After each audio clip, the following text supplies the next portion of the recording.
एका मैत्रिणीने हा मुळा दिला होता भाजी बनवायची.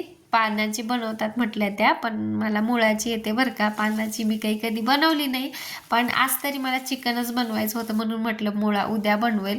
मस्त इथे चिकन शिजवायला घेतलं होतं आणि खरं सांगू ताईनो, एकटीला तर जेवणच जात नाही म्हणून जास्त तर मी मैत्रिणीसोबतच जेवते. झालं असं की आमच्या दोघीचे मिस्टर पण सोबतच ड्युटीला असतात बाहेर, तर ते जातात आणि आमच्या दोघीच्या मुलीसुद्धा एकाच स्कूलमध्ये आणि एकाच क्लासमध्ये आहेत, त्यामुळे आमचं खूप जमतं.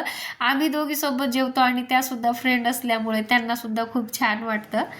इथं मी डब्बा वगैरे भरून घेतला होता माझा, भांडे वगैरे घासून किचन ओटा साफ स्वच्छ करून घेतला, कारण की वापस आलं ना तर थंड पाण्यात हात घालावं वाटणार नाही, त्यामुळे आधीच आवरून गेलो होतो. मस्त इथं ताट वाढलं होतं बघा. मुलीसुद्धा खूप आवडीने जेवण करतात, त्या थोडंसं जास्त जेवण करतात सोबत असल्यामुळे, आणि एकमेकींसोबत आम्हालाही खूप छान जेवण जातं आणि गप्पाही चांगल्या होऊन जातात आणि मनसुद्धा फ्रेश होऊन जातं. घरी येऊन थोडासा माहीचा अभ्यास घ्यायचा आणि परत झोपायचं. चला बाय, भेटूया पुढच्या व्लॉगमध्ये.